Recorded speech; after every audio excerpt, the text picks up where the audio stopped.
well preserved, well managed, well engineered system of teaching in the parampara teaching. இதற்கு பேரு இந்த பரம்பரால இந்த வகுப்பு இந்த பகவத்கீதையை வந்து இப்படி தான் எடுத்து சொல்லி தரணும். ஏன் பகவத்கீதாவை இப்படி தான் சொல்லி தரணும்னு யார் முடிவு பண்ணுவா அப்படின்னா வேதம் முடிவு பண்ணும். ஏன் பகவத்கீதாவில் இருக்கிறது வந்து வேதத்தினுடைய சாரம். இதை யார் சொல்கிறா? பகவத்கீதாவை சொன்னவரும் சொல்கிறார், பகவத்கீதாவை எழுதினவரும் சொல்கிறார். பகவத்கீதாவை சொன்னது யாரு? பகவான் ஸ்ரீகிருஷ்ணர். பகவத்கீதாவை எழுதினது யாரு? வேதவியாசர்னு சொல்லுவோம். பகவத்கீதாவை எழுதினது, கைப்பட எழுதினது வந்து பிள்ளையார், விநாயக பெருமான் எழுதுறார். அந்த விநாயக பெருமான் எழுதுறதுக்கு ஒரு தடவை ஸ்டெனோகிராஃபி மாதிரி ஒரு ஜர்னலிஸ்ட் மாதிரி அதை கரெக்டாக சொல்லி அதை ரிப்போர்ட் பண்ணது யார்? பகவான் வேதவியாசர். கிருஷ்ணர் வந்து ஸ்லோகா ஃபார்மில் அங்கே சொன்னாரா? கரெக்டாக அனுஷ்டுப் மீட்டர்லேயே 700 ஸ்லோகமும் சொன்னாரா அப்படின்னா அவர் முன்ன பின்ன சொல்லியிருக்கலாம். பட் ஸ்லோகா ஃபார்மில் அதை வந்து கொண்டு வந்து பண்ணது வந்து யார் அப்படின்னாக்க பகவான் வேதவியாசர். அப்போது கிருஷ்ணருடைய மனசு வந்து பரிபூர்ணமாக அவருக்கு புரிஞ்சிருக்கணும் இதை தான் சொல்ல வராருன்னு. ஏன்னா அப்போ தான் கிருஷ்ணர் சொல்கிற வர கருத்துக்கு அவரால் ஸ்லோகத்தை அமைக்க முடியும். சரி, வேதவியாசர் வந்து கிருஷ்ணர் சொல்கிறத வந்து பரிபூர்ணமாக புரிஞ்சுக்கிறார் அப்படின்னு எப்படி நம்ம தெரிஞ்சுக்கிறது அப்படின்னா, வியாசாய விஷ்ணுரூபாய வியாசரூபாய விஷ்ணவே நமோ வை பிரம்மநிதையே வாசிஷ்டாய நமோ நமஹா. அப்போது சாக்ஷாத் நாராயணனே வந்து மகா வியாசருடைய வேதவியாசருடைய அவதாரம். எல்லாத்துக்கும் தலையாட்டக்கூடாது. சாக்ஷாத் புரியுறதோ? இது வகுப்புன்னு சொன்னது புரியுறதா? நான் என்ன சொன்னாலும் தலையாட்டுன்னு நீங்கள் சொன்னால் சரியாக இருக்கும். பிலீஃப் சிஸ்டம் கிடையாது. இது நல்லா புரிஞ்சுக்கோங்க. Belief is a stepping stone Sanatana தர்மத்துக்கு. It's a wonderful stepping stone to have. But அது வந்து வெறும் ஒரு சாதனம் தான். நம்பிக்கை அப்படிங்கிறது வந்து ஒரு நல்ல சாதனமே வழிஞ்சு அது வந்து ஒரு நல்ல முடிவு கிடையாது. நம்பிக்கை நம்மளுடைய இன்னலை தீர்க்காது. நம்மளுடைய இன்னலை தீர்ப்பதற்கு ஞானம், ஈஸ்வரத்தினுடைய ஞானம் தான் வந்து வழி. அதற்கு நம்பிக்கை என்பது ஒரு நல்ல சாதனம் ஆர் நல்ல ஒரு படிக்கல்லாக அமையிறது. சரியா? அதனால் வியாசருடைய அவதாரம் கிருஷ்ணர் இல்லை விஷ்ணு இல்லை, மகாவிஷ்ணுச்ச அவதாரம் பகவான் சாக்ஷாத் வேதவியாசர். அப்போது பகவான் வேதவியாசர் வந்து பகவான் ஸ்ரீகிருஷ்ணர் என்ன சொன்னாரோ ஒரு அவதாரம் இன்னொரு அவதாரம் கூடி சீக்கிரம் கீதை முடியறச்சே நம்ம என்ன தெரியுமா நினைப்போம்? ஓ, ஐ எம் ஆல்சோ என் அவதாரா அப்படின்னு புரியும். ஏன்னா பகவானிலிருந்து வேறாக ஒன்றுமே இருக்க முடியாது. அப்போது பகவான் வேதவியாசர் சொல்லி விநாயக பெருமான் எழுதுறார். அதை விநாயக பெருமான் எழுதும்போது அப்படி அது வந்து அழகாக அப்படி வந்து அமைஞ்சு அப்படி தரப்படுறது. ஸோ இதில் என்ன ஒரு முக்கியமான சிறப்பு அப்படின்னா, வேதத்தில் இருக்கிற கருத்தை தான் வந்து கிருஷ்ணர் சொல்கிறேன்னு கிருஷ்ணர் சொல்கிறார். கிருஷ்ணரும் வியாசரும் விஷ்ணுவோடைய ஒரே அம்சத்திலேருந்து வந்த ஒரே சோர்ஸ்லேருந்து வந்ததுனால கிருஷ்ணர் சொன்னதை தான் வியாசர் சொல்கிறார். வியாசர் சொன்னதை தான் வந்து விநாயகர் எழுதியிருக்கார். இப்போ உங்கள் கண்ணு முன்னாடி ஒரு அக்ஷரம் கண்ணில் தெரியறது இல்லையா? அது வாஸ் ஒன்ஸ் ரிட்டன் பை ஞான கணபதி. அந்த ஞான கணபதி அவர் கையால் அவருடைய தந்தத்தை உடைச்சி எழுதினார் இல்லையா?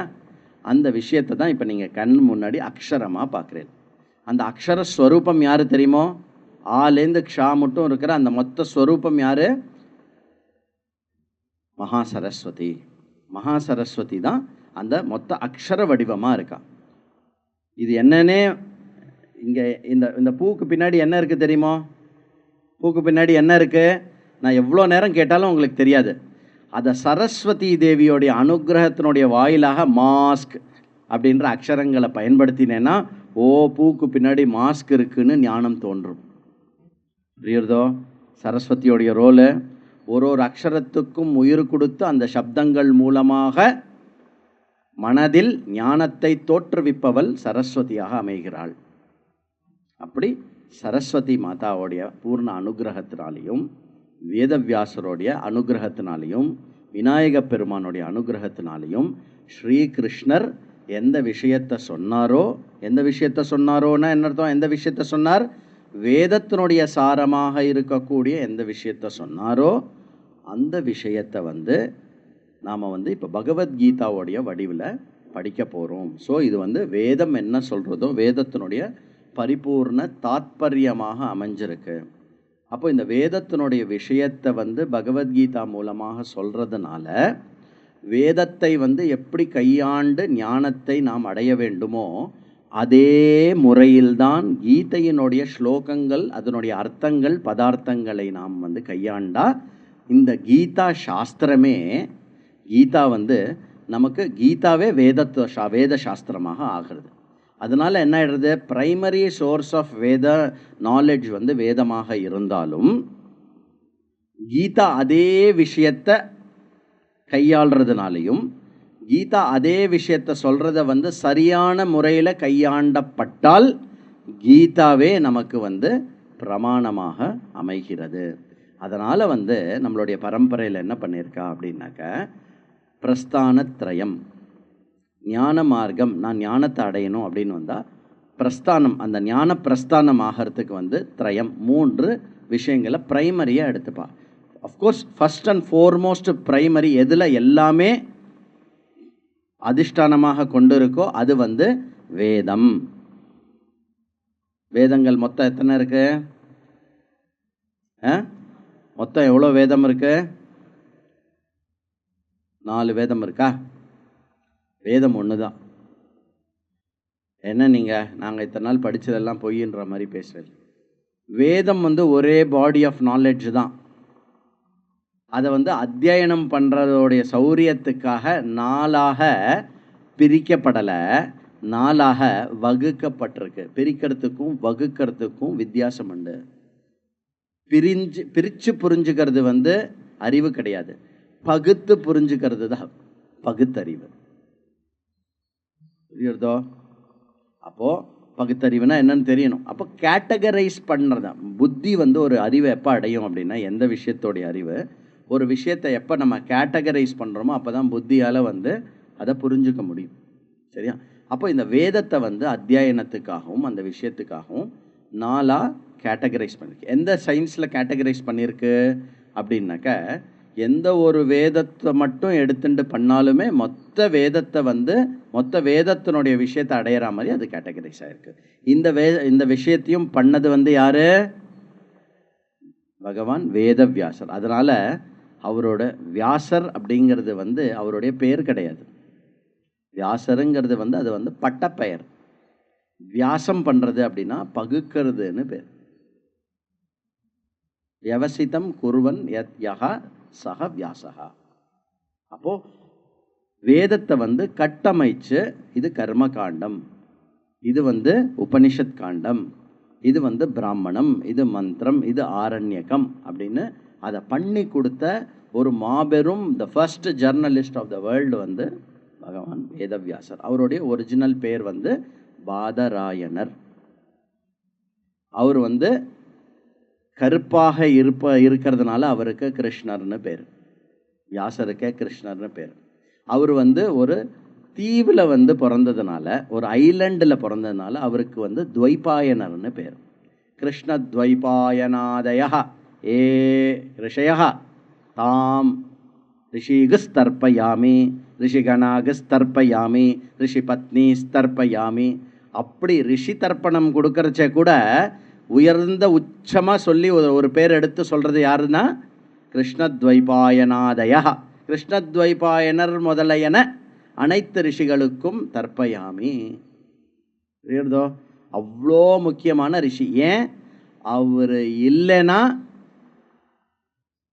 ஈஸ்வரான்ற சொல்லு வந்து இன்னைக்கு காணாமல் போயிருக்கோம் சொசைட்டியில்.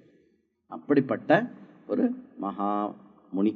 அப்போ வேதம் வந்து ஒன்றாக இருந்ததை எல்லாரும் வந்து அதை வந்து அத்தியனம் பண்ணி பண்ணுறதுக்காக 4ஆக வகுத்து கொடுத்தவர். அப்போது வேதம் மொத்தம் 4ஆக வகுக்கப்பட்டிருக்கு. ஒரு வேதம் 4ஆக வகுக்கப்பட்டிருக்கு. அந்த 4 அதுக்கு என்னெல்லாம் பேர்? ரிக்வேதம், யஜுர்வேதம், சாமவேதம், அதர்வண வேதம். இந்த ஆர்டரில் தான் சொல்லணும். சரியா? மாற்றி சொன்னால் தப்பா, பொய்யாயிடுமா, பாவமாயிடுமா, அதெல்லாம் ஒன்றுமே ஆகாது. இருந்தாலும் ஒன்று ஒன்றுத்துக்கு ஒரு முறை இருக்குன்னு அது. நீ என்னெல்லாம் சாப்பிட்ட இன்றைக்கி? தயிர் சாதம் சாப்பிட்டேன், அப்புறம் வந்து இது சாப்பிட்டேன், வடை சாப்பிட்டேன், அப்புறம் வந்து இது சாப்பிட்டேன், அப்புறம் பருப்பு சாதம் சாப்பிட்டேன். அப்படி சொல்ல மாட்டோம் இல்லையா? என்ன சொல்லுவோம்? பருப்பு சாதம், ரசம் சாதம், தயிர் சாதம், அந்த மாதிரி. அப்போது வேதம் நான்கானது. இந்த வேதமானது எப்படி இருக்குது அப்படின்னாக்க, வேதமானது திருப்பி ரெண்டாக பிரிக்கப்படலை. ஓகே, ரெண்டாக கட்டமைக்கப்பட்டிருக்கு. என்ன அப்படின்னா, கர்ம காண்டம், ஞான காண்டம். இங்கேருந்து காதெல்லாம் ஷார்ப்பாக கேட்கணும். சப்ஜெக்ட் இங்கேருந்து ஆரம்பிக்கிறது. கர்ம காண்டம் ச ஞான காண்டம். கர்ம காண்டம் அப்படிங்கிறது வந்து என்ன பண்ணுறது அப்படின்னாக்க, நம்மளுடைய வாழ்க்கை முறையை வந்து தீர்மானிக்கிறது. இப்போ இன்றைக்கி நம்ம ஒரு தெரிஞ்சோ தெரியாமலோ, புரிஞ்சோ புரியாமலோ ஒரு பர்டிகுலர் லைஃப் ஸ்டைல் வாழ்ந்துன்னு இருக்கோம் இல்லையா? ரொம்ப இதுவாக கேள்வி கேட்குறோம். ஒரு கேள்வி கேட்கலாம், ஏன் கார்த்தால எழுந்த உடனே குளிக்கணும்? குளிச்சுட்டு ஏன் தூங்கக்கூடாது? டெய்லி நைட்டு தூங்க போகிறதுக்கு முன்னாடி ஏன் குளிக்கக்கூடாது? என்ன ஆகும்? சரி, அதுக்கு ஒரு சயின்டிஃபிக் எக்ஸ்பிளனேஷன் கொண்டு வந்து சொல்லலாம். பட் வேதம் வகுத்துற வாழ்க்கை அது. கார்த்தால எழுந்து ஸ்நானம் பண்ணணும் அப்படிங்கிறது வந்து வேதத்தில் விதிச்சிருக்கு. ஈஸ்வர உபாசனை பண்ணணும் அப்படிங்கிறது வேதத்தில் விதிச்சிருக்கு. இஷ்டபூர்த்த கர்மம் பண்ணணுங்கிறது வேதத்தில் விதிச்சிருக்கு. தான தர்மங்கள்லாம் பண்ணணும்னு வேதத்தில் விதிச்சிருக்கு. இன்னொருத்தருக்கு கொடுக்கணும்னு எங்கே சொல்லியிருக்கு அப்படின்னு நம்ம கேட்டோம்னா வேதத்தில் சொல்லியிருக்கு. இன்னொருத்தருக்கு கொடுத்தா நல்லது நடக்கும், அது உன்னுடைய அனுபவத்தில் தெரிஞ்சுக்கலாம். ஆனால் இன்னொருத்தருக்கு கொடுத்தா நல்லது நடக்கும்னு அந்த அனுபவம் ஏற்படுறதுக்கு முன்னாடி அந்த அறிவு கொடுக்கறது எது? ஃபிசிக்ஸா, கெமிஸ்ட்ரியா, பயாலஜியா? மூணும் கொடுக்க முடியாது. ஏன்னா பார்க்கப்படுகின்ற விஷயத்தை பற்றி ஆராய்ஞ்சு அந்த அறிவை எடுத்துன்னு வந்து கொடுக்கறது தான் சயின்ஸோட வேலை. பார்க்க முடியாத விஷயத்தை ஆனால் அறிவில் உணரக்கூடிய விஷயங்களை பற்றி அறிவை கொடுக்கும் கருவி எது அப்படின்னா அது வேதமாக இருக்கிறது. அப்போது இந்த இப்படிப்பட்ட ஒரு வாழ்க்கை முறையை வாழ்ந்தேனே ஆனால் நான் இன்புற்று வாழலாம், நான் வாழ்க்கையில் மேலோங்கி இருக்கலாம், சிறப்பாக வாழலாம் அப்படிங்கிற விஷயத்தினுடைய அறிவை கொடுப்பது வேதம். அது கர்மகாண்டம் செய்கிற வேலை. வேதத்தினுடைய கர்மகாண்டம் என்ன சொல்கிறதுனா, இப்படி வாழ்க்கையில் வாழ்ந்தேனாக்கா ஹெல்த்து நன்னா இருக்கும், இப்படி வாழ்க்கையில் வாழ்ந்தேனாக்கா உனக்கு புண்ணியம் ஏற்படும், இப்படி வாழ்க்கையில் வாழ்ந்த அப்படின்னா ஈஸ்வரனுடைய அனுகிரகம் மூலமாக உன்னுடைய புண்ணியம் உனக்கு வெளிப்பட்டு நீ எண்ணியதெல்லாம் உனக்கு சிறப்பாக நடக்கும். இது கர்மகாண்டம் கொடுக்கிற விஷயம். ஞான காண்டம் என்ன கொடுக்கறது அப்படின்னா, கர்ம காண்டம் என்ன கொடுக்க முடியாதோ அதை தானே ஞான காண்டம் கொடுக்க முடியணும். இல்லைன்னா ஞான காண்டம்னு ஒன்று தனியாக இருக்க வேண்டிய அவசியம் இல்லை. கரெக்டா? இப்போ ஒரு டாக்டர்கிட்ட போகிறோம், அவர் எல்லாத்தையும் பார்க்குறார், எல்லாம் கரெக்டாக இருந்துட்டு நீங்கள் வந்து என்ன பண்ணுங்கோ, இஎன்டி ஸ்பெஷலிஸ்ட்டை போங்கோ அப்படின்னா என்ன அர்த்தம்? இந்த பர்டிகுலர் டாக்டர் அந்த இஎன்டி ஸ்பெஷாலிட்டி வந்து இவரால் கொடுக்க முடியாதுன்னு அர்த்தம். கரெக்டா? அப்படி இந்த கர்மகாண்ட டாக்டர் என்ன பண்ணுறது அப்படின்னா, ஒரு விஷயத்தை நமக்கு புரிய வைக்கும்.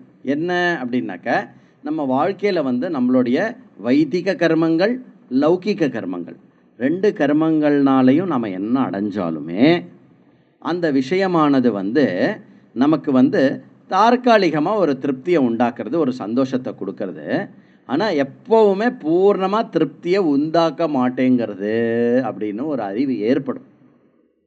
இத்தனை நேரத்துக்கு நம்மள நிறைய பேருக்கு ஏற்பட்டிருக்கும்.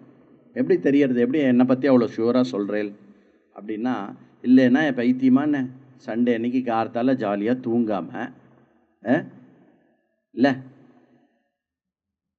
6:30 மணிக்கு முன்னாடி எழுந்து வந்து கீதான்னு ஏதோ சொல்கிறாளே அதை நான் தெரிஞ்சுக்கணும்னு வந்திருக்கேலே, உங்களால் உங்களுக்கு அது டெவலப் ஆகிருக்குன்னு ரெக்கக்னைஸ் பண்ண முடியலனாலும் அது டெவலப் ஆகிருக்கிறதுனால தான் இங்கே வந்து உட்கார முடியும். ஒருத்தர் வந்தார், நான் ஜஸ்ட் இதிலெல்லாம் பிஹெச்டி பண்ணுறேன், அதனால் நான் கிளாஸ் அட்டன் பண்ணட்டுமான்னார். அட்டன் பண்ணுங்க அப்படின்னு. ஒரே கிளாஸ் தான், அப்புறம் காணாமல் போயிட்டார். ஏன்? இது பிஹெச்டி பண்ணுற விஷயம் இல்லை, இந்த சப்ஜெக்ட் என்ன சொல்கிறதுன்னு பார்க்குற விஷயம் இல்லை. கீதை என்னை பற்றி என்ன சொல்கிறதுன்னு என்னை பற்றி ஆராயிற விஷயம். பர்சனை டச் ஆன உடனே சரி நான் வரல அப்படின்னு கிளம்பிட்டேன். Very good, no problem. But people who are interested in the knowledge of the self, அவளுக்கு கீதா ரெலவெண்ட். அப்போ கர்ம காண்டமானது என்ன பண்ணுறதுன்னா, வேதத்தினுடைய பூர்வம் அந்த விஷயத்தை என்ன பண்ணுறது அப்படின்னா, அந்த விஷயத்துக்கு நீ கேள்வி கேட்குற அளவுக்கு உன்னை தகுதிப்படுத்துறது. புரியுறதோ? இஎன்டிக்கு போகணுன்னு எப்படி தெரிஞ்சுது எனக்கு? இஎன்டிக்கு போகணுன்னு எப்படி தெரிஞ்சுது அப்படின்னா, கேஸ்ட்ரோ என்டாலஜிஸ்ட் பார்த்து அவர்கிட்ட இதெல்லாம் பண்ணதுக்கு அப்புறம் என்ன தெரிஞ்சுது? ஃபஸ்ட்டு கேஸ்ட்ரிக் ப்ராப்ளம்லாம் சால்வ் ஆச்சு. பட் என்னுடைய எல்லா ப்ராப்ளமும் சால்வ் ஆகலைன்னு கேட்கும்போது அந்த கேஸ்ட்ரோ என்டாலஜிஸ்ட் தான் சொல்கிறார் நீ இஎன்டிக்கு போ அப்படின்னு, இல்லையா? அந்த மாதிரி வேத பூர்வம் என்ன பண்ணுறதுன்னா, அர்த்த காம தர்ம அப்படின்னு 3 இலக்கு இருக்குது மனுஷனுக்கு. நம்ம என்ன பண்ணுவோம்? ஒன்று பாதுகாப்பை தேடின்னு இருப்போம் வாழ்க்கையில், இல்லை என்ன பண்ணுவோம்? இன்பத்தை தேடுறோம். அதையும் தாண்டி பகவான் மேலே பக்தியும் வேதத்து மேலே ஸ்ரத்தையும் இருக்கிறவா என்ன பண்ணுவா அப்படின்னா, புண்ணியத்தை தேடுவோம். நிறைய நல்லது பண்ணணும், நமக்கு புண்ணியம் நிறையா வரணும், அப்போ தான் எனக்கு நல்லது நடக்கும். இந்த எண்ணம் இருக்கு இல்லையா, இந்த எண்ணத்துக்கு பேர் தர்மம் அப்படின்னு சொல்லப்படுறது. அந்த தர்மத்தினுடைய அக்யூமுலேஷன் மட்டும்தான் என்ன ஆகிறது அப்படின்னா, நாம் சித்தை ஏறினதுக்கு அப்புறமும் நம்ம கூட வரக்கூடிய ஒரு விஷயம். இப்போது உங்ககிட்ட ஒன்று சொல்கிறோம், இந்த பிரேஸ்லெட் வாங்கினேனாக்க 5 வருஷம் வரும், இந்த பிரேஸ்லெட் நீ சாகிறது மட்டும் உன் கூட இருக்கும் அப்படின்னா எந்த பிரேஸ்லெட் வாங்குவோம்? செகண்ட் பார்ட், ஏன்னா அது லாங் டேர்ம் எங்கூடையே இருக்க போகிறதுன்னு வாங்குவோம். 3வது ஒரு பிரேஸ்லெட் தரேன், என்ன அப்படின்னா இந்த பிரேஸ்லெட் நீ அடுத்த ஜென்மம் எங்கே போறியோ அங்கே கூட உன் கூட வரும் அப்படின்னா எந்த பிரேஸ்லெட் வாங்குவோம்? இந்த 3வது பிரேஸ்லெட்டை வாங்குவோம். ஏன்? போன ஜென்மத்தினுடைய விஷயங்கள்லாம் நான் அதுக்குள்ளே ஒரு மெமரி கார்டு போட்டு இந்த வாட்டி எடுத்த கூகுள் ஃபோட்டோஸ்லாம் அதை சேவ் பண்ணி கூட வச்சுடுவேன். அடுத்த ஜென்மத்தில் வரும் நமக்கு. அப்போ திருப்பி நம்ம it feels like I have never been dead அப்படின்னு ஒரு ஃபீலிங் கிடைக்கும் இல்லையா, அதனால பண்ணலாம். அப்போ அர்த்த காம நம்ம தேடுற பாதுகாப்போ இன்பமோ இந்த வாழ்க்கையில் ஒரு இடத்துல ஆரம்பித்து இன்னொரு இடத்துல முடிஞ்சிடுறது. அதையும் தாண்டி என்னோட அடுத்த ஜென்மத்துக்கோ இல்லை இந்த லோகம் இல்லாமல் இன்னொரு லோகத்துக்கு என்ன கூட்டின்னு போகக்கூடிய புண்ணியம்னு ஒன்று இருக்குது அப்படின்னா அதையும் நம்ம நாடுவோம். கரெக்ட்? அப்போ வேதம் என்ன சொல்கிறதுனா, மனிதனால் நாடப்படுகின்ற விஷயம் கொஞ்சம் மனிதனால் நாடப்படுகின்ற விஷயங்கள் இந்த 4 வகைகளை தவிர வேறொன்று இருக்க முடியாது. அது என்ன அப்படின்னா, மனிதன் பாதுகாப்பை நாடுவான். அவர் உட்காந்துருவார், கவலைப்படாதீங்க, இங்கே பாருங்க. மனிதன் பாதுகாப்பை நாடுவான். 2வது மனிதன் இன்பத்தை நாடுவான். அந்த பாதுகாப்பை நாடுவான்னா என்ன அர்த்தம்? எதெல்லாம் தனக்கு செக்யூரிட்டி கொடுக்கும்னு நினைக்கிறானோ, शादी हो गया, अपना घर है, சொந்த வீடு இருக்கா, கல்யாணம் ஆகிடுதா, அப்புறம் இன்சூரன்ஸ் மற்ற பணம்லாம் போட்டு வச்சுருக்கேன், அதாவது அர்த்தம்னு சொல்லுவோம். அந்த பாதுகாப்பை பைசா தேடுறது, பொருள் தேடுறது இன்டைரக்ட்லி நமக்கு பாதுகாப்பை தேடுறோம். அப்புறம் இன்பத்தை தேடுறோம். அந்த பொருளை வச்சு நான் சந்தோஷமாக இருக்கிறதுக்காக என்னெல்லாம் பண்ணணுமோ அதெல்லாம் நான் பண்ணுறேன். 3வது கேட்டகரி ஆஃப் பர்சியூட் என்ன? ஹியூமன் பர்சியூட்டு. இந்த ஜென்மத்திலையும் அடுத்த ஜென்மத்திலையும் பயன்படுற மாதிரி கண்ணுக்கு தெரியாத அதிர்ஷ்டமான புண்ணிய பலம் எனக்கு ஏற்படணும். Visible power of money and people மட்டும் இல்லை, இன்விசிபிள் பவரும் என் கூட இருக்கணும். இதெல்லாம் அறிவு சார்ந்த விஷயம்.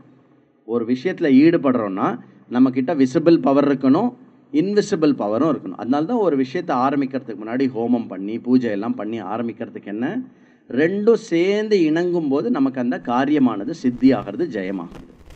இப்போ இந்த கீதா கிளாஸ் ஆரம்பிக்கிறோமே, இந்த காரியத்தினுடைய சித்தி என்ன? முதல் விஷயம், இந்த கிளாஸ் வந்து தொடர்ந்து நடந்து முடியணும், நம்பர் 1. ரெண்டாவது, நாம் வந்து எந்த விதமான சலிப்பும் இல்லாமல் எந்த விதமான தடையும் இல்லாமல் தொடர்ந்து இந்த கிளாஸுக்கு நாம் வரணும்.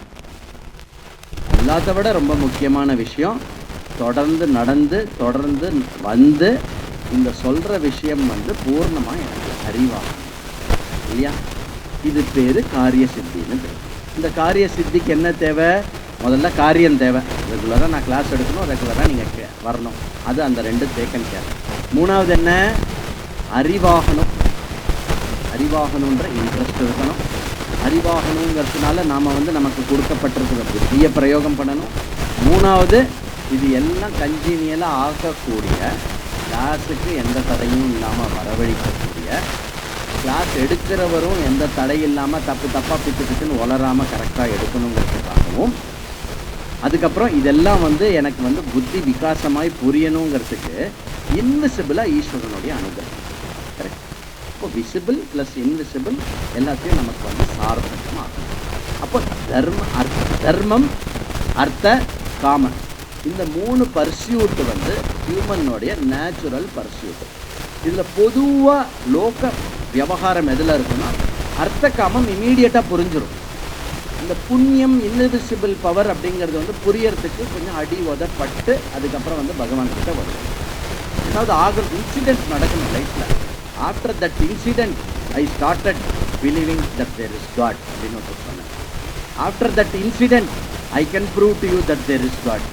இதெல்லாம் ஒருத்தர் சொல்லுவார், அப்பப்போ சொல்லுவார், நம்ம கேள்விப்பட்டிருக்கோம். பகவான் சத்தியம்னு சொல்கிறேன். ஒரு பெரிய வேத வியாசருக்கு பகவான் சத்தியம் இவர் சான்றிதழ் கொடுக்கும். பட் அதை அவருடைய உணர்வை வந்து வெளிப்படுது. கரெக்ட். பகவான் இருக்கிறத என்னால் உணர முடியாது இல்லையா? அந்த உணர்வு வந்த உடனே நமக்கு வந்து தர்மா, புண்ணியம், பாபம் அப்படின்ற விஷயத்தில் நமக்கு பிடிமானம். It is a reality. Like it, take it or leave it. புரியுறதோ? அதுதான் உண்மை. இப்போ ஒரே கர்மத்துக்கு ஒரு வாட்டி வேறு மாதிரி பலன் வருது, இன்னொரு வாட்டி வேறு மாதிரி பலன் வருதுன்னா என்ன அர்த்தம்? நமக்கு தெரியாத ஒரு ஃபோர்ஸ் ஒன்று ஆக்ட் பண்ணுறதுன்னு அர்த்தம். And that cannot be a force which is unconnected to me. எனக்கு சம்மந்தமில்லாத ஃபோர்ஸ் வந்து என் கர்மாவை டிஸ்டர்ப் பண்ணாது. அப்போ என்னுடைய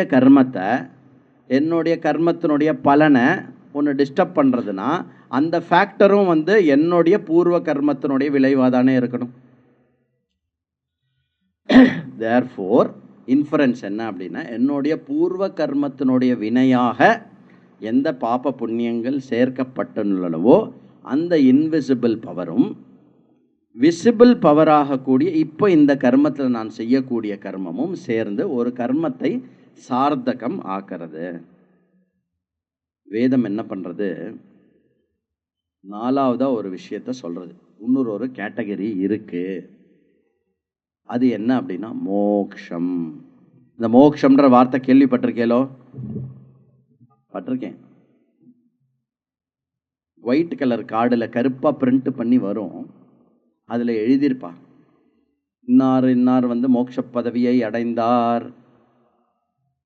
அப்புறம் நம்ம சினிமாலெல்லாம் பார்த்துருப்போம், என்னது, மோட்சம் அடைஞ்ச உடனே டிங் டிக்கு டிங் டிக்கு டிங் டிக்கு பெல்லெல்லாம் தானாக அடிக்கும், புகையெல்லாம் வரும், தீபம்லாம் தானாக எரிஞ்சு அப்படி அந்த தீபம் போய் பகவானோட இது போய் அந்த ஆள் அதுக்கப்புறம் செத்து போயிடுவார்.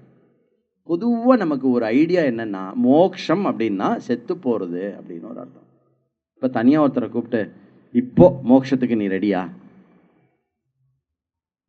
இன்னொரு கொஞ்சம் டியூட்டிஸ்லாம் இருக்குது, அதை முடிச்சுட்டு நான் மோட்சத்துக்கு வரேன். அது வந்து ஒரு பெரிய biggest wrong notion. This particular day, this particular moment அதை வந்து சுட்டு பொசுக்கி எரிச்சிடும்.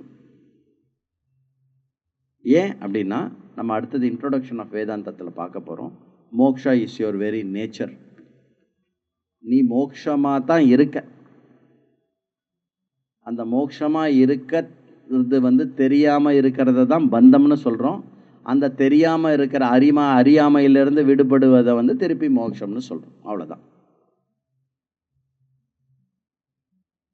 அப்போது நாலாவதாக வந்து ஒரு மனுஷன் வந்து மோட்சத்தை எப்போ நாடுவான் அப்படின்னா, கோயிங் பேக், வேத பூர்வமானது வந்து கர்மங்கள் மூலமாக நமக்கு வந்து புண்ணியத்தையும் இன்பத்தையும் பாதுகாப்பு இது எல்லாத்தையும் வந்து அது வந்து நம்மளுடைய கர்மம் ப்ளஸ் ஈஸ்வர அனுகிரகம் இது ரெண்டுத்தையும் கனெக்ட் பண்ணுற நாலெட்ஜ் பேஸ் வந்து வேத பூர்வம்.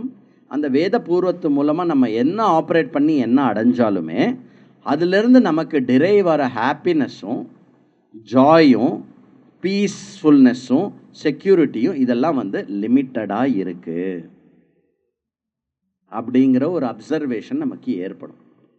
அப்போ வேதத்தினுடைய அந்தத்துக்கு வந்து அந்த கேஸ்ட்ரோ என்டாலஜிஸ்ட் வந்து இஎன்டிக்கு புஷ் பண்ணுற மாதிரி வேத அந்தத்துக்கு புஷ் பண்ணும்போது வேத அந்தம் என்ன சொல்கிறது அப்படின்னா,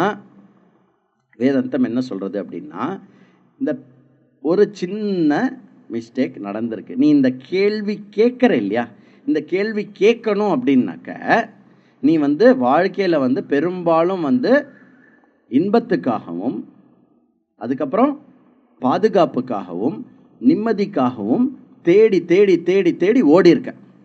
கரெக்டா? எவ்வளோ தேடினாலும் எவ்வளோ ஓடினாலும் வந்தது முடிஞ்சதுன்னு இல்லாமல் தேடிண்டே இருக்கிற மாதிரி இருக்கே அப்படின்ற இந்த கேள்வியை உனக்குள்ள எழுப்புறது வந்து இத்தனை நாள் நீ பண்ணுற அந்த தேடுதல் உனக்குள்ள இந்த கேள்வியை எழுப்பியிருக்கு இல்லையா?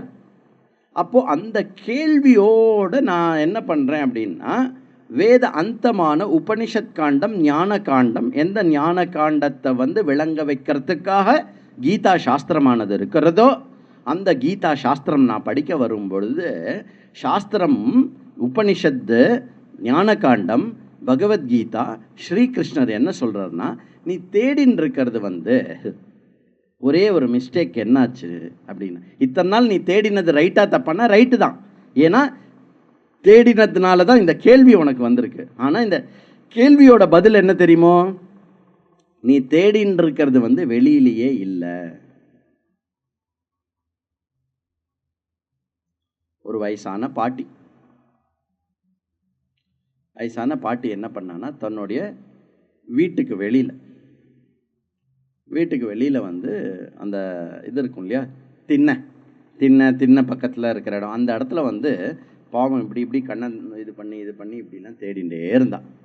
2-3 பிரம்மச்சாரி பசங்க அந்த பக்கமாக போனேன், ஏ பாட்டி, வெறும்னா பாட்டின்னு கூப்பிட மாட்டேன், ஏய் பாட்டி அப்படின்னு தான் கூப்பிடுவான்.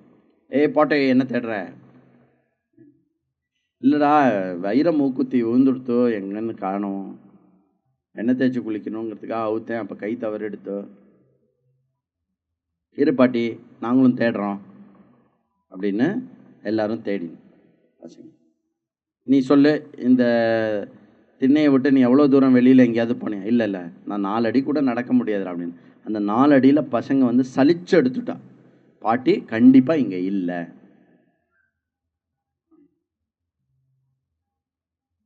கண்டிப்பாக இங்கே இல்லையா? பாட்டி நீ ஒரு தடவை ஞாபகப்படுத்தி பாரு, நீ எங்கே வச்ச கடைசியா, நீ எங்கே கடைசியாக இதை, அதாவது எப்போ நீ கடைசியாக வைரமுக்குத்தியை தொட்ட, எப்போ உனக்கு வந்துன்னா? பாட்டி இப்படி ஞாபகப்படுத்தி சொன்னால், இல்லைடா நான் குளிக்க போகிறதுக்கு முன்னாடி உள்ளே இருக்கிற ரூமில் தான் மஸ்ட்டு கயட்டினேன், அப்புறம் குளிச்சுட்டு வந்ததுக்கப்புறம் அதை காணும்டா. பாட்டி அப்போ உள்ளே தேடணும், இப்படி வீட்டுக்கு வெளியில் வந்து தேடின்னு இருக்கேன். இல்லைடா உள்ளே லைட்டே இல்லை, ஒரே இருட்டாக இருக்குது, இங்கே தான் லைட்டு பளிச்சுன்னு இருக்குது, அதனால் இங்கே தேடுறேன் அப்படின்னு பாட்டி சொன்னான். பாட்டி சொன்னது நியாயம் இருக்கா இல்லையா? வெளிச்சம் இருந்தால் தானே தேட முடியும்டா கண்ணா, கரெக்டா அப்படின்னு பாட்டி கேட்குறான். அந்த பையனுக்கு 1/2 மணி நேரம் தேடி இருக்கான் அந்த பசங்கள்லாம். பாட்டி வெளிச்சம் இருக்கிறது இருக்கட்டும் பாட்டி, எங்கே தொலைச்சோமோ அங்கே தான் தேடணும் பாட்டி. இது சாதாரண அறிவா? இது உங்களுக்கு புரியுறதா இல்லையா? இருக்கிற விஷயத்த நமக்குள்ளேயே வச்சுண்டு அதை வந்து தொலைச்சுட்டோ வெளியில் இருக்குமோ, ஒருவேளை திருப்பதி வெங்கடாஜலபதி கிட்ட இருக்குமோ, ஒருவேளை சமயபுரம் மாரியம்மன்ட்ட இருக்குமோ, இது கொஞ்சம் ரிலீஜியஸாக தேடுறது. ஒருவேளை ஈசிஆரில் 5 BHK வில்லாவில் இருக்குமோ, ஒருவேளை ஹெலிபேட் அண்ட் ப்ரைவேட் ஜெட்டில் இருக்குமோ, இல்லை ஒருவேளை குலு மணாலியோடைய 10 days வெக்கேஷனில் இருக்குமோ நம்ம தேடின நிம்மதியும் ஹாப்பினஸும் அப்படின்னு தேடி தேடி தேடி தேடி தேடி தேடி தேடி அந்த பையன் மாதிரி இங்கே கண்டிப்பாக இல்லை, இங்கே இல்லை அப்படின்னு கண்டிப்பாக இல்லைன்றதை விட இங்கே இருக்க முடியாதுன்னு ஒரு இன்ஃபரன்ஸ்க்கு வரும் இல்லையா, அந்த மாதிரி ஓரளவுக்கு வாழ்க்கையை தெரிஞ்சோ தெரியாமலோ பொருள்படுத்தினதுனால தான் நீங்கள் இங்கே இருக்கீங்க இன்னைக்கு. அப்படி அப்போ வேதம் என்ன சொல்கிறதுனா, 4வது ஒன்று இருக்குது, அது உன்கிட்டயே தான் இருக்குது. உன்கிட்டயே இருந்து அதை மறந்ததுனால தான் நீ அதை வெளியில் தேடுற அப்படின்னு ஒரு அடிஷ்னல் லாஜிக் ஒன்று சொல்கிறது. என்ன லாஜிக் சொல்கிறது? உன்கிட்டயே இருந்து நீ அதை அனுபவித்து அதை மறந்த நிலைனால தானே திருப்பி அதை தேடுறோம். மூக்குத்தி எப்போ தேடுவோம்? ஏற்கனவே நம்மளுடைய மூக்குத்தியாக இருந்து அதை நம்ம அனுபவித்ததுனால தானே தேடுறோம் இல்லையா? அப்படி அது என்னுடைய ஸ்வரூபமாக இருந்து நிம்மதியோ பூரணமான பாதுகாப்போ இல்லை ஆனந்த ஸ்வரூபமோ அது என்னுடைய ஒரு தன்மையாக இருந்து அதை மறந்தாதான் நம்ம அதை தேடுதல்னே பண்ணுவோம். ஒன்றே ஒன்று என்ன பண்ணுறோம் அப்படின்னா, அந்த தேடுற விஷயத்தில் ஒரு சின்ன மிஸ்டேக் பண்ணி நம்ம வெளியில் தேடின்னு இருக்கோம். வெளியில் தேடி அந்த அறிவு நம்ம அந்த கேள்வி கேட்கும்போது சாஸ்திரம் என்ன சொல்கிறதுன்னா, வெளியில் தேடாத உங்ககிட்ட தான் இருக்குன்னு சொல்லுது. இத்தனை நாள் வெளியில் தேடி கிடைக்காம இருந்தவனுக்கு திடீர்னு அது உங்ககிட்ட தான் இருக்குது அப்படின்னு சொன்னால், எங்கிட்ட இருக்குன்னா அதை எனக்கு ரெக்கக்னைஸ் பண்ண முடியணும் இல்லையா? அதை எப்படி ரெக்கக்னைஸ் பண்ணுறது அப்படின்னா, அதை ரெக்கக்னைஸ் பண்ணுறதுக்கு 3 விதமான தடை இருக்குது. அந்த 3 தடையை நீ நீக்கிட்டேன்னா, 3 தடையை நீ நீக்கிட்டேன்னா you don't have to search outside. அது உங்ககிட்டயே நீயாகவே அதுவாக இருப்ப அப்படி. அந்த 3 விதமான தடை எது அப்படின்னா, மலம். நம்பர் 1 மலம். மலம்னா என்ன? காலங்காத்தால ஞாபகம் வரப்படுத்துறேன். மலம்னா அழுக்கு. இது ஒரு தடை. 2வது தடை என்ன? விக்ஷேபம். 3வது தடை என்ன? ஆவரணம் அல்லது அஜ்ஞானம். அப்போ என்ன இதுக்கு? Just to repeat, step back. வெளியில தேடி வெளியில இருக்க முடியாது அப்படின்னு உணர்ந்தவனுக்கு இது என்கிட்ட தான் இருக்குன்னு சாஸ்திரம் சொல்லும் பொழுது, என்கிட்ட தான் இருக்குன்னு ஒத்துக்கொள்ள முடியாத அளவுக்கு, இப்போ உங்கள்கிட்ட கூப்பிட்டு நீ தான் பூர்ண நிம்மதியானவன், நீ தான் பூர்ணம் ஆனந்தமானவன் அப்படின்னு சொன்னாக்க மோட்டிவேட் பண்ணுறதுக்காக சொல்கிறேளா? மோட்டிவேஷன் ப்ரோக்ராம் கிடையாது இது. Gita is not a motivation programme. அப்படி டக்குன்னு நம்மளால் ஹவு அப்படின்னு ஒரு கேள்வி கேட்கணும் இல்லையா? அந்த ஹவு அப்படின்னு கேட்குற கேள்வி 3 ஆப்ஸ்டக்கிளை டினோட் பண்ணுறது. ஒன்று மலம், நம்மக்கிட்ட இருக்கிற மலம், நம்மக்கிட்ட இருக்கிற விக்ஷேபம், நம்மக்கிட்ட இருக்கிற ஆவரணம் அல்லது அஜ்ஞானம். மலம்னா என்ன? காம, குரோத, லோப, மோக, மத, மாஸ்டரிய ஷட் மலங்கள் இருக்கு. காமம், டிசையர், குரோதம், எக்ஸ்ட்ரீம் ஆங்கர், அப்புறம் மோகம், டெல்யூஷன், புத்தி குழம்பி போகிறது, மதம், அரகன்ஸ், மாத்சரியம், ஜெலசி. இதெல்லாம் என்ன பண்ணுறது அப்படின்னா, நிம்மதியான ரூபமாக இருக்கும் என்னை அந்த நிம்மதியை தடுக்கின்ற மேல் கவர்ந்திருக்கும் அழுக்குகளாக சொல்லப்படுகின்றன. அடுத்தது என்ன? விக்ஷேபம். விக்ஷேபம்னா என்ன? டிஸ்டர்பன்ஸ். மைண்டு டிஸ்டர்ப்டா இருக்கு, ஒன்றுத்துலேயே இருக்க மாட்டேங்கிறது. அப்போ மானசரோவரில் ஒரு காயின் போட்டாக்க அது அப்படியே கீழே போடுறது ஜி, தெரியும் ஜி. ஏப்பா, அந்த மானசரோவரில் பார்க்கும்போது என்ன தெரியணும் உனக்கு? இங்கே தான் சிவபெருமானும் பார்வதியும் வந்து நீராடினா அது அபிஷேக தீர்த்தமா இல்லை கணக்கு? அதில் காயின் போட்டா கீழே போடுது. சரி, அது போட்டோம். அப்போது தண்ணியில் ஒரு 10 அடி தண்ணியில் கீழே என்ன இருக்குன்னு தெரியணும் அப்படின்னா, ஒன்று தண்ணி க்ளீனாக இருக்கணும், அப்போ மலம் நீங்கினதாக இருக்கணும். இன்னொன்று என்ன? தண்ணி ஆடிண்டே இருந்ததுன்னா தெரியாது. தண்ணியும் ஆடாமல் கொஞ்சம் ஸ்டில்லாக இருக்கணும் இல்லையா? அப்போ தான் இருக்கிறது தெரியும், கிளியராக தெரியும். இல்லைன்னா அந்த காயினே அப்படி டாயின்னு இழுத்துக்கிற மாதிரிலாம் தெரியும். ஏன்? தண்ணி லேசாக ஆடினா. நல்லா ஆடித்துனாக்க என்னாகும்? ஒயிட் ஆகிடும் தண்ணி இல்லையா? அப்போது நுரையெல்லாம் வரும், ஒன்றுமே தெரியாது. அப்போது விக்ஷேபம். அப்போது நம்மளுடைய மனஸ், நம்மளுடைய ஸ்வரூபமாக இருக்கக்கூடிய நிம்மதி, ஆனந்தம், மோக்ஷஸ்வரூபத்துக்கும் அதை அப்படியே அனுபவிக்கிறதுக்கும் நடுவில் மனசு அப்படின்ற அந்தகரணமானது வந்து இந்த 3 விதமான விஷயங்களை தடையாக கொண்டுள்ளது. ஒன்று, அதில் அழுக்கு இருக்குது. இன்னொன்று, மனசில் வந்து விக்ஷேபம் இருக்குது, மனசு அலப்பாஞ்சுட்டே இருக்குது. மூணாவது வந்து இந்த விஷயமானது வந்து இப்படி இருக்கிறதுனால என்னுடைய ஸ்வரூபத்தை மறைக்கிற வண்ணமாக அது இருக்கிறது. அப்போ நான் நிம்மதியானவன், நான் ஆனந்தமானவன் அப்படிங்கிற விஷயத்தை வந்து மனசாகிய விஷயம் மலமுடனும் விக்ஷேபத்துடனும் இருப்பதனால் நான் என்னை நான் என்று அறிந்து கொள்ள முடியாமல் அஜ்ஞானம் என்ற ஒரு போர்வை இருக்கு. அப்போ இந்த மனசுக்கு என்ன தேவைப்படுறது அப்படின்னா, மலத்தை நீக்கிறதுக்கு ஈஸ்வர பக்தியுடன் கூடிய கர்மம் தேவைப்படுறது.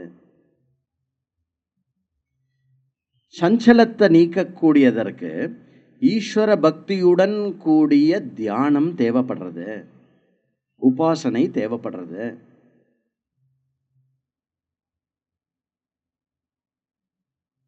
ஆவரணம் அல்லது அஜ்ஞானத்தை நீக்கிறதுக்கு என்ன? ஈஸ்வரன் யார் என்ற அறிவு தேவைப்படுறது, ரொம்ப முக்கியம். மூணாவது, முதல் 2 வந்து ஈஸ்வரன் வந்து சாதனமாக பயன்படுத்தி என்னுடைய மலத்தை நீக்கிறேன், என்னுடைய இதை நீக்கிறேன், இது விக்ஷேபத்தை நீக்கிறேன். மூணாவது வந்து ஈஸ்வரனையே சாத்தியமாக வச்சு அந்த ஈஸ்வரன் யாருன்னு தெரிஞ்சுண்டு ஈஸ்வரன் அடையிறது வந்து ஆவரண அஜ்ஞான நிவர்த்தி.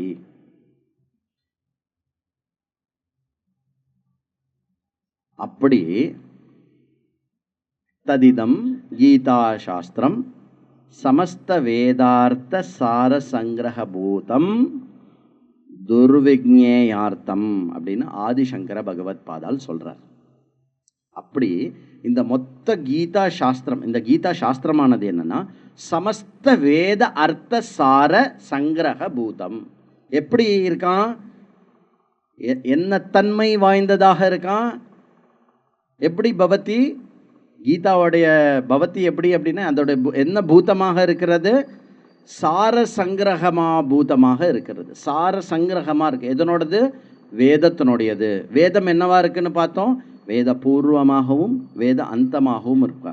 நம்மளை வெளியில் தேடுவது வியர்த்தம் அப்படின்னு நம்மளுடைய கர்மங்கள் மூலமாக அறிவை கொடுத்து நம்மளுடைய விஷயத்தை நம்மளுக்குள்ள தான் தேடணும் அப்படிங்கிற விஷயத்தை வந்து எப்படி வந்து வேதமானது சொல்லி கொடுக்கறதோ அது அந்த சமஸ்த வேதம் அனந்தாவை வேதாக அப்படின்னு தேவேந்திரன் வந்து பரத்வாஜ முனிவருக்கு உபதேசம் பண்றார்.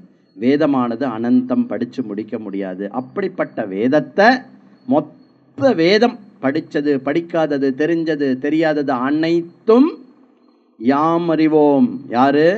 ஸ்ரீகிருஷ்ணர் யாம் அறிவோம். அந்த ஸ்ரீகிருஷ்ணர் என்ன பண்ணுறாருன்னா அதை சாரமாக பண்ணி அழகாக கீதாவில் கொடுக்குறார். அது மூலமாக என்ன பண்ணுறார் அப்படின்னா, நம்மளுடைய மலத்தை நீக்கத்துக்கு கர்மயோகத்தை கீதாவில் கொடுக்குறார். நம்மளுடைய விக்ஷேபத்தை நீக்கிறதுக்கு உபாசன யோகத்தை வந்து கீதாவில் கொடுக்குறார். இது ரெண்டும் எதுக்கு கொடுக்குறார்? இது ரெண்டுத்தையும் நீக்கிறது மூலமாக என்னுடைய அந்தக்கரணமானது அந்த பளிங்கு மாதிரி மானசரோவர் தண்ணி மாதிரி ஆக்கி என்னுடைய ஸ்வரூபத்தை மறைக்கின்ற தன்மையாக இருக்கக்கூடிய அந்த ஆவரணத்தை நீக்கக்கூடிய நானும் அந்த ஈஸ்வரனும் ஒன்று, தத்து துவம் அசி அப்படின்ற விஷயத்தை வந்து ஞானத்தின் மூலமாக ஆவரணத்தையும் அஜ்ஞானத்தையும் நீக்கும் வண்ணம் ஞான யோகமும் இந்த இதில் இருக்குது. அப்போ கர்மயோகம், உபாசன யோகம், ஞான யோகம், இதுதான் கீதாவுடைய சப்ஜெக்ட் மேட்டர்.